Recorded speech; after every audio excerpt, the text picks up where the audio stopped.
Ainult rumalad riigid ei tulista vastu, kui nende pihta tulistatakse, mu sõbrad. Ma sooviksin, et saaksin selle suurepärase ütluse enda nimele kirjutada. Aga tegelikult on see Marco Rubio tegelik tsitaat, kui ta rääkis sellest, mida riik peaks tegema, kui Iraan neid ründab. Ta rääkis küll konkreetselt Hormuzi väina laevadest, kuid praegu räägime me uudisest, kus Iraan ründab Iisraeli otse seoses Iisraeli tegevusega. Mitte Iraanis, vaid Liibanonis Hezbollahga seoses. See on tohutu ja pretsedenditu geopoliitiline muutus, mis tekitab tõsiseid probleeme Trumpile ja tõsiseid probleeme Bibi Netanyahule. Me peame selle kogu olukorra lahti seletama, sest küsimus, kuidas Iisrael vastab, mida Trump teeb, mida see tähendab relvarahu läbirääkimiste või eelseisva rahuleppe jaoks, see kõik on väga oluline. Aga kõigepealt, ja mis kõige tähtsam, tuleb mõista, et see on proovikivi. Iraani rahvas jälgib seda väga tähelepanelikult. Ja nii Trump kui Netanyahu peavad selles olukorras navigeerima kogu selle geopoliitilise teadmiste pagasiga, mis neil kahel on. Kas see tähendab, et nad võivad lõpuks üksteise vastu sattuda? Kas nad hakkavad vaikselt looma seda tüüpi muljet, mida nad sageli teevad vahetult enne suurt sõjalist rünnakut Iraani vastu? Nimelt näitama koostöö puudumist. Ja nad justkui lasevad meediasse lekkeid, et neil tegelikult ei lähe hästi, aga siis juhtub midagi suurt. Kas see ongi plaan? Me hakkame seda kõike lahti seletama. Aga kõigepealt mõned sõnad Marco Rubio enda suust lihtsalt selleks, et kõigil oleks kontekst meeles, sest mulle tundub, et paljud kipuvad seda unustama. Nad unustavad selle fakti, et ballistilised raketid sajavad riigi peale. Kujutage nüüd ette, et te kõnnite New Yorgi supermarketis ja ballistiline rakett Mehhikost tabab teie naabruskonda. Ja teie supermarket hävis. See põles maha. Kuidas Ameerika sellele reageeriks? Ma arvan, et see on küsimus, mida me kõik peaksime endale meelde tuletama, sest see on muutunud kuidagi tavaliseks. Jah, Hamas tulistab rakette Iisraeli pihta, mis siis ikka, pole suur asi. Hezbollah tulistab rakette Iisraeli pihta. Olgu, pole suur asi. Iraan tulistab nüüd ballistilisi rakette. Pea meeles, need on sellised, mis suudavad end mitmeks erinevaks tükiks lõhkuda, nii et need võivad tsiviilisikuid väga tõsiselt kahjustada. Neid on väga raske kinni püüda. Ja kõik ütlevad, et olgu, anna järele, vaatame korraks asja laiemas kontekstis. Iisrael on suveräänne riik. See fakt ei pruugi sulle meeldida, see võib sulle ebamugav olla, aga nad on suveräänne riik, keda ründavad raketid. Nüüd, selle kõige geopoliitilisi põhjuseid saame me kõik lahti seletada. Me võime nendeni kohe jõuda, aga see ongi kontekst. Riik, keda tulistatakse, oleks rumal, kui ta ei vastaks tulega. Küsimus on, milline peaks olema vastutule strateegia ja kuidas panna Iraani mõistma, et nad ei saa lihtsalt kõigega pääseda. Aga nagu me ütlesime, alustame Marco Rubiost, sest ma kaldusin teemast kõrvale. Tere tulemast vastupanule. Mina olen Meira Ka, teie saatejuht. Me seisame vastu kõigele, mida me näeme. Seega kindlasti telli see video, jaga seda sõbraga, tee oma osa, sest meie, pere, oleme sellest kõigest tüdinenud. Ja kui sina oled ka tüdinenud, siis tere tulemast, sa oled leidnud oma inimesed. Aga see mees on see, keda ma tõesti tahan presidendiks. Ma kuulsin USA mereväe laeva, mida me peaksime tegema.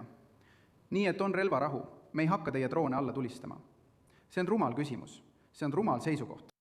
Muidugi tulistasime me neile vastu. Nad tulistasid meie pihta. Seda ma ootaksingi teha. Ainult rumalad riigid ei tulista vastu, kui nende pihta tulistatakse. Ja meie ei ole rumal riik. Kui sa tulistad USA poole... Ainult rumalad riigid ei tulista vastu, kui nende pihta tulistatakse. Ja meie ei ole rumal riik. Ja kahjuks tundub praegu, et Iisraelilt oodatakse, et nad käituksid, nagu nad oleksid rumalad. Nii et sa oled seda ilmselt juba näinud, sest see on igal pool uudistes. Eile otsustas Iraan ootamatult Iisraeli vastu kätte maksta. Iisraeli jaoks ei pruugi see päris ootamatu olla, nii et võib-olla on see natuke liialdus. Neile, kes ei ole kursis, siis Iraanil on prokside süsteem. Neil on erinevad armeed, huutid, kes kontrollivad meresid, Hamas Gazas, Hezbollah Liibanonis. Ja kõigil neil erinevatel armeedel on erinevad võimed ning nad on end pidevalt üles ehitanud, et aidata Islamivabariigil oma maailmavallutuse plaani ellu viia. Igatahes Hezbollah ja Iisraelil on olnud omamoodi kummaline relvarahu kokkulepe, kuid Hezbollah on seda rikkunud juba esimesest päevast peale. Neid pole kunagi see relvarahu kokkulepe huvitanud. Ja Lähis-Idas tähendab relvarahu sageli midagi muud. See on pigem avaldus, millega püütakse lääne liitlasi rahustada, kuid tegelikult tulistavad ja ründavad mõlemad pooled endiselt üksteist. Igatahes Hezbollah ei järgi ühtegi kokkulepet, mida nad peaksid järgima. Ja nii otsustab Iisrael olukorda eskaleerida ja korraldada rünnak Beirutis. Okei, see on midagi, mida Trump ütleb, ei, ärge tehke seda. Aga Iisrael ütleb, vaadake, kui Hezbollah rikub veel kord relvarahu kokkuleppeid, siis me ründame Beirutis. arva ära, mis juhtus. Hezbollah rikub relvarahu kokkuleppe ja Iisrael otsustab rünnata Beirutis. President Trump väidab sisuliselt, et talle sellest tegelikult ei räägitud. Nüüd, vastusena sellele. Arva ära, mis juhtub.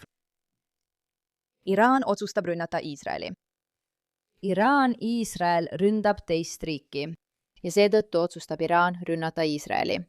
Et seda konteksti panna, kujutage ette, kui Ameerika ja Mehhiko sõdiksid. Ja nii ründas Ameerika Mehhikot. Ja siis otsustas Hiina rünnata Ameerikat, sest Ameerika oli rünnanud Mehhikot. See ei ole midagi, mis oleks normaalne. Ilmselgelt on asi natuke keerulisem, sest Hezbollah on tegelikult Iraani marionett. Nad saavad neilt rahastust ja on nende käepikendus. See on üks nende kombitsatest. Aga see ongi kontekst ja taustalugu. Ja Iraan otsustab tulistada ballistilisi rakette. Kui sa vaatad seda väga-väga lihtsustatud vaatenurgast, siis võiks arvata, et okei, Iraan lihtsalt tulistab rakette. Mis siis Iisrael teeb? Aga see on tegelikult proovikivi. See on praegu ülioluline proovikivi nii Trumpile kui ka Netanyahule ja ma selgitan, miks. Väga lihtsalt öeldes ei usu Iraan, et Trump on tegelikult huvitatud oma sõjalise rünnaku ähvarduse elluviimisest. Nad näevad, mis Ameerikas toimub, loomulikult ka omaenda propaganda mõjul. Fakt on see, et üha rohkem ameeriklasi ütleb, et nad tahavad, et Ameerika käed oleksid sellest sõjast puhtad, nad ei soovi selles osaleda. Ja nad on avaldanud Trumpile suurt survet, et ta ei läheks uude sõjalisse eskalatsiooni. Läbirääkimistel ei taha sa kunagi olla olukorras, kus sinu vastas olev inimene saab aru, et sa pead selle kokkuleppe igal juhul allkirjastama ja sinu ähvardused on tühjad. Just seda Iraan praegu testibki.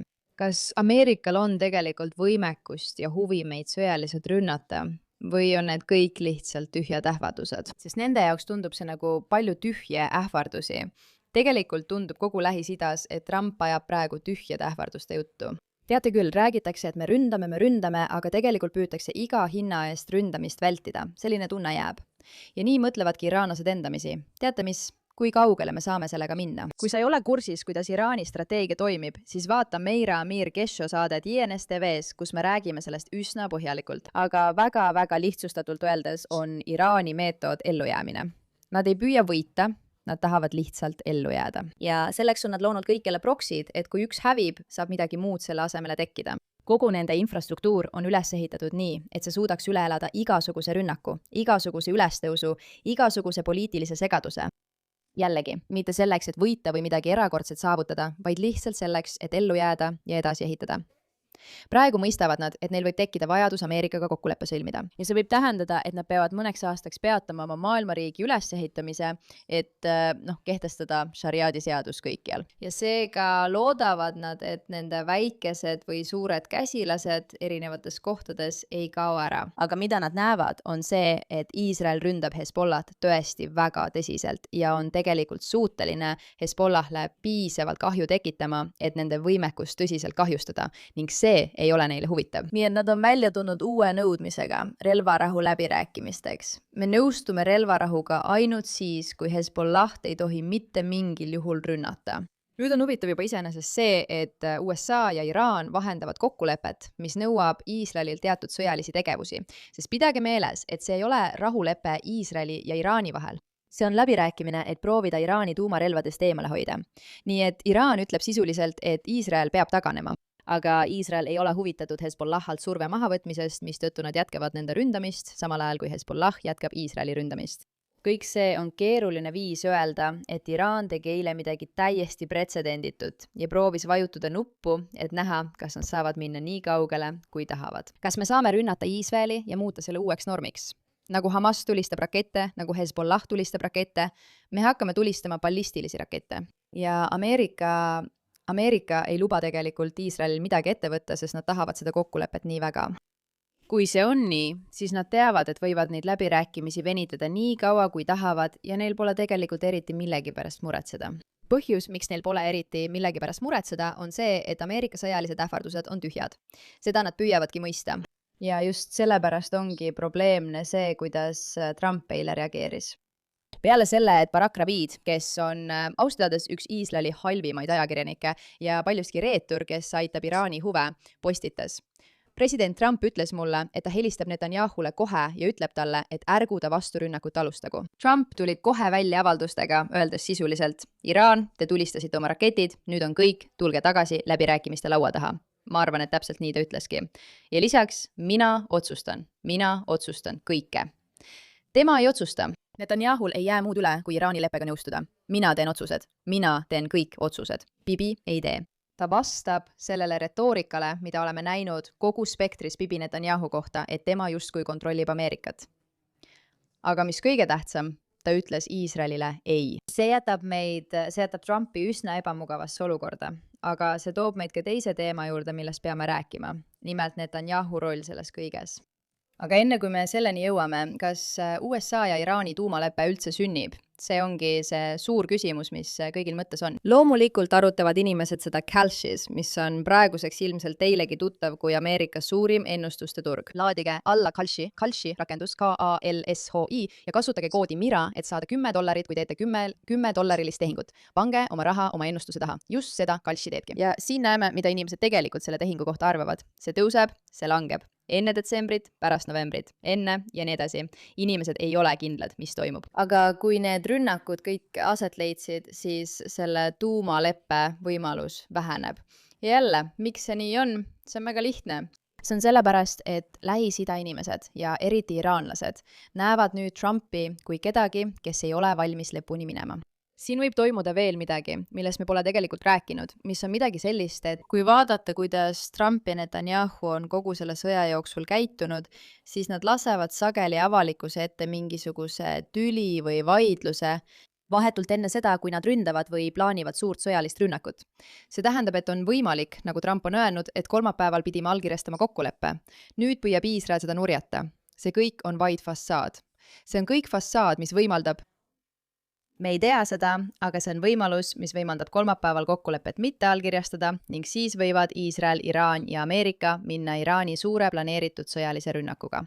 Kõike seda, mida me oleme selle sõja jooksul näinud, arvan ma, et võib julgelt öelda, et see duo teeskleb mõnikord, nagu nad ei saaks omavahel läbi. Aga tegelikult saavad nad väga hästi läbi. Ja nad on välja mõelnud täiesti geniaalseid sõjalisi operatsioone, mis on üllatanud kõiki, ma ütleksin. Huvitav on märkida ja tasub mõelda selle üle, et see võidki olla see strateegia. Võib-olla Trump saab aru, et Iraani lepet ei tule. Need inimesed ei hakka kunagi Iraani leppest huvituma. Ja jällegi, me oleme sellest oma geopoliitilistes kanalites põhjalikult rääkinud. See on midagi, mida inimesed peavad Iraani kohta mõistma. Iraan ei ole huvitatud lepingu sõlmimisest. Ainus põhjus, miks nad seda teeksid, on see, kui nad surutakse nii nurka, et nad kirjutavad alla ajutisele lepingule, millest nad teavad, et saavad välja astuda kohe, kui Trump on võimult lahkunud. Nii et võib-olla Trump mõistab, et Lähis-Idas vaadatakse teda natuke nagu naerualust, eks. Lähis-Idas on Trumpi vastu palju austust. Inimesed vaatavad teda ja mõtlevad, vau, see mees on tõeline liider. Ta teab, mida ta teeb. Ta ei karda. Ta seisab selle eest, mida Ameerika vajab ja mida Ameerika tahab. Aga praegu ei paista see, et ta seda kokkulepet nii väga tahab või vähemalt nii avalikkus seda tajub eriti hea välja. See jätab lihtsalt mulje, et ta on valmis laskma Iraanil endale pähe istuda. Nii et küsimus on, kas nad suruvad seda agendat meediasse, sest nagu me mõlemad teame, nii Netanyahu kui ka president Trump mõistavad väga hästi, kuidas meediat enda kasuks ära kasutada. Kas see kõik on siis manipuleerimiskampaania, et Trump saaks öelda, et kolmapäeval pidi midagi juhtuma ja nii edasi? Kas nad viitavad sellele, et on tulemas suur sõjaline rünnak? Kas see ongi see, mis toimub, või on see tegelikult nende kahevaheline tüli? Kuna Ameerika ja Iisraeli huvid ei ühti, jõuamegi küsimuseni Iisraeli praeguste eesmärkide kohta ning mis toimub Netanyahu ja tema otsustega. Näete, Iisraeli samamoodi nagu Ameerika Ühendriikides arvatakse, et Iisrael kontrollib Ameerikat, Iisraelis on aga narratiiv, et Ameerika kontrollib Iisraeli ja inimestele see ei meeldi. Inimestele ei meeldi see mõte, et iisraellased on olnud allutatud sõjale sõja järel, mis on kiiresti peatatud, sest ameeriklased pole sellega rahul. Ja lõpptulemused nende islamistlike üksuste hävitamisest, kes tahavad Iisraeli kui mõistet ja kui füüsilist kohta hävitada ja elimineerida, peatatakse enne, kui see lõpp tegelikult saabub. Ja erinevalt Ameerikast, kus see on pigem arutelu ja vandenõuteooria küsimus, maksavad Iisraelis iisraellased selle eest tegelikult mitte ainult oma eludega, vaid ka oma elustiiliga. Koolid suletakse, lennujaamad suletakse, mehed kutsutakse sõjaväkke, naised kutsutakse sõjaväkke, kõik on kaoses, sa käid pommivarjenditest sisse ja välja, toimub väga palju. ja iisraellased tahavad, et nende valitsus tegelikult astuks jõuliselt välja ja näitaks, et me ei alistu Ameerika päevakordadele. Me paneme Iisraeli rahva esikohale. Nüüd, miks see on oluline? Sest Iisraelis on peagi tulemas valimised. Ja nii on Netanyahu praegu väga ebamugavas olukorras, olles kahe vahel. Ameerika ning oma suhte Trumpiga vahel. Ja ta tahab kindlustada, et seda ei raisataks ega rikutaks ning näidata end tugeva julgeolekuohuna Iraanile. Iraan tulistab meie pihta. Meie tulistame vastu ja me maksame kätte ning teeme seda korralikult. Kui ta seda teeb, teenib ta oma rahva silmis palju plusspunkte, kuid riskib suhete rikkumisega Ameerikaga. Ja see ongi see pidev asi, millega need kaks poliitikut jäävad navigeerima.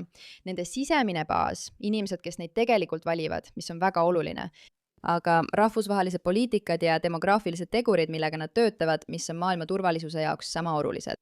Iisraellased ei ole turvalised, kui Iraani ei heidutata, aga nad ei ole ka turvalised, kui Iisraelil ei ole sõjalist võimekust end kaitsta või kui Ameerika otsustab oma suhetest loobuda. Iisrael töötab väga-väga põhjalikult, vähemalt nii palju, kui mina aru saan, et eemalduda Ameerika sõltuvusest sõjaliselt, mis tegelikult on Iisraeli jaoks suurepärane ja Ameerika jaoks kohutav, erinevalt sellest, mida meedia tahaks, et sa arvaksid. Sest Ameerika annab Iisraelile küll palju raha, kogu see raha tuleb siis kasutada Ameerikas endas, et osta sõjavarustust Ameerika Ühendriikidest. See tähendab, et Iisrael ei lähe mujale ja kas siis muutuda tõsiseks konkurendiks ameeriklaste sõjatööstusele, milleks tal on võimalus oma tehnoloogiliste võimete ja sõjaliste teadmiste tõttu. Peameeles Iisrael on huvitav riik, sest erinevalt teistest riikidest on ta peaaegu pidevalt konfliktis, mis tähendab, et seal testitakse kõike, vaadatakse, mis töötab ning neil on päris lahinguväli, kus tehnoloogiat arendada ja edasi viia palju ulatuslikumalt kui teistes riikides. Nii suudab Ameerika hoida Iisraeli enda tahtmist kuulamas, tees nad sisuliselt enda peale sõltuvaks. Seega, kui Iisrael sellest sõltuvusest välja liiguks, ei oleks see Ameerika jaoks mitmel moel hea, mis on irooniline, sest just seda inimesed nõuavad, lootes, et see oleks rohkem Ameerika-meelne samm. Aga just sellises olukorras on Netanyahu praegu. Ta peab selles olukorras navigeerima. Kas Iisraeli rahvas saab olema prioriteet või on olulisem hoida suhet Ameerikaga? Jällegi, Iisraeli pikaajalise julgeoleku nimel. Ja kui ma ütlen pikaajaline, siis loomulikult räägime ajast, kuni Trumpi presidendiaeg on läbi, sest pärast seda ei tea me üldse, kes Ameerika Ühendriikides võimule tuleb. Ja see võib lõpuks olla keegi, kes pole Iisraeli suhtes sugugi sõbralik. Nii et Iisrael püüab leida viise, kuidas muutuda iseseisvamaks, aga just selles keerulises olukorras ongi praegu nii Iisrael kui ka Ameerika. Kui sa nüüd internetis vaatad, kuidas inimesed sellest räägivad, on see väga-väga huvitav. Iraan tulistus pühapäeva õhtul ballistilisi rakette Põhja-Iisraeli suunas, vastates Iisraeli õhurünnakutele Beiruti lõunapoolsetes eeslinnades, milles hukkus 2 ja sai vigastada 11 inimest. Nüüd kuulsin ühelt Iisraeli poliitikult väga huvitavat mõtet. Vaadake, kui Iraan tulistab Iisraeli pihta, kuna Iisrael ründas Liibanoni, siis see tähendab midagi.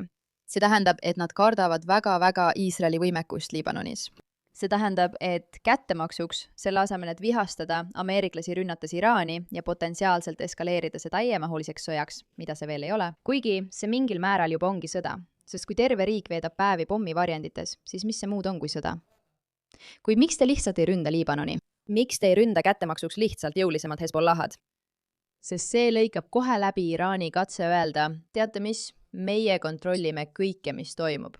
Kui te ründate teist riiki, siis me ründame teid selle eest. Hetkel, kui sa vastad ja ütled, et see riik hakkab selle eest tõsiselt kannatama, paned sa nad paika. Ja mulle tegelikult meeldib see strateegia, ma arvan, et see on tegelikult suurepärane strateegia. Aga kahjuks ei kuule inimesed mind selles osas.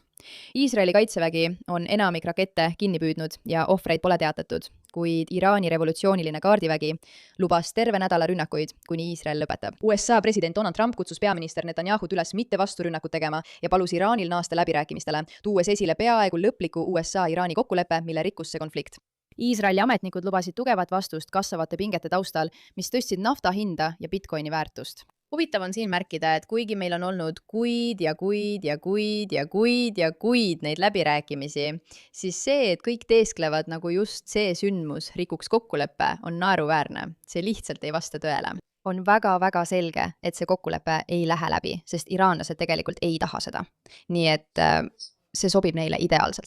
Nad saavad Iisraeli pihta tulistada, mis on nende jaoks võit, ja samal ajal jätta mulje, et just Iisrael rikub kokkuleppe, kuigi tegelikult nad seda ei tee. Paljuski on see geniaalne mainekujunduslik käik ja just selles on Iraan alati kõige parem olnud.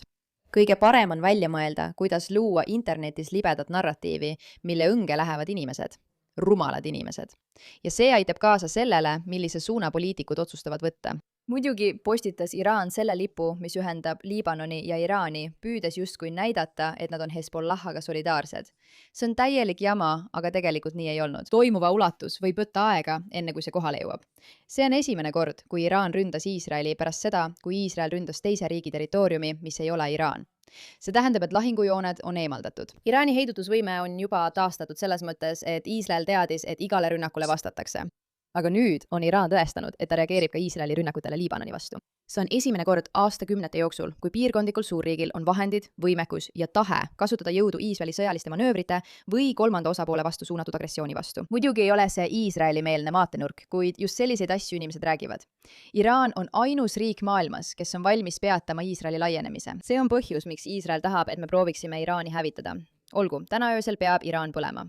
Selle ütles Itamar Ben-Gvir, kes on Iisraeli poliitik, väga vastuoluline, kui leebelt öelda. Iraani võime piirata Iisraeli metsikut barbaarsust ongi täpselt see põhjus, miks iisraellased on nii pühendunud selle hävitamisele. Inimesed suruvad seda teemat, et jätta mulje, vaadake Iraani. Nemad on need, kes suudavad võidelda kohutava Iisraeli vastu. Iraan seisab nüüd üksi vastu nii Iisraelile kui ka Ameerika Ühendriikidele. Ameerika ajastu, kus nemad dikteerisid meie piirkonna tulevikku, on läbi. Seda peavad inimesed mõistma. See toimub praegu Ameerika Ühendriikides. Selline on inimeste vaatenurk Ameerika Ühendriikidele Lähis-Idas praegu. President Trumpil ja Netanyahul ei jää muud üle, kui Iraaniga kokkuleppe sõlmida. Mina määran reeglid. Mina määran reeglid. Bibi ei määra.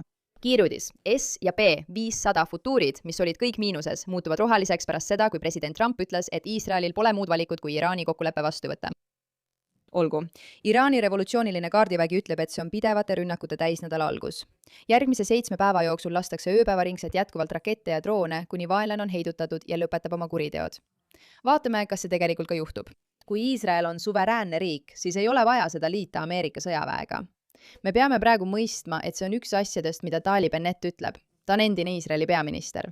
See on tõehetk. Kui Iisrael on suveräänne riik, kes suudab end ise kaitsta, siis sümboolse vastuse nädal annab meie vaenlastele märku, et meie kodanike verd võib karistamatult valada. Seetõttu peab Iisrael tegutsema jõuliselt ja ründavalt. Selles küsimuses seisame me kõik, iga Iisraeli kodanik üheskoos. See on tegelikkus. Iisraeli rünnatakse pärast seda, kui nad ründasid Beirut, pärast seda, kui Hezbollah ründas Iisraeli, pärast Iraani. Kõik, mis toimub, on omavahel seotud. Siin pole küsimust, kumb oli enne, kas kana või muna. See ei ole nii, et Iisrael alustab pidevalt sõdu. Selline vaatenurgi lähenemine on ekslik. Iisrael kaitseb end pidevalt hullumeelse islamistide rühma eest, kes usuvad maailma valitsemisse. Ja Iisrael on selleks katsepolügoon nende prohveti kuulutuste ja islami usu tõttu. See on keeruline, me hakkasime seda arutama oma geopoliitilistes kanalites, aga praegu olemegi siin. Praeguse seisuga on Iisrael vastanud, kuid üsna sümboolselt. Nad pole midagi suurt ette võtnud. Nad on sihikule võtnud nende õhutõrjesüsteemid ja raketilennutajad. Paljuski on see nõrk vastus ja see on viimane asi, mida Iisrael praegu tahab paista. Nõrk. Trump paistab nõrk. Iisrael paistab nõrk. Iraan paistab nagu need, kes suudavad lihtsalt maailmas suurimaid sõjalisi jõude üle kavaldada. Ja see on asi, millest nii Iisrael kui ka Ameerika peavad olema väga teadlikud. Kui sa tegelikult tahad, et läbirääkimised toimuksid, kui sa tõesti tahad võtta Iraanilt tuumarelvad ära, pead sa välja nägema ja vähemalt paistma inimesena, kes on selleks võimeline. Ja praegu tundub, et mõlemad riigid tahavad lihtsalt konflikti nii palju kui võimalik vältida, samal ajal kui Iisraelit kujutatakse riigina, kes alati tahab konflikti. Ja jälle, kui sa lihtsalt vaatad ja jälgid pidevat kõikumist nende narratiivide vahel, mis ütlevad mõlemat asja samal ajal. See lihtsalt toidab seda lõputut hulka inimesi, kellel puudub arusaam ja võime nüanssi eristada. See on üsna südantlõhestav. Ja nii jätkame oma Iraani ja Iisraeli raportitega, kui olukord pingestub. Kas Trump ja Netanyahu alustavad suuremat sõjalist operatsiooni? Kas see kõik oli lihtsalt pettus või toimub päriselt konflikt? Meil pole veel selgust. Kuidas Iisrael vastulöögi annab? Kuidas Iraan vastulöögi annab? Mis hakkab juhtuma? Kas sõlmitakse rahuleping? Ma ei usu seda, aga vaatame. Olgu, aitäh, et sellele teemale tähelepanu pöörasite.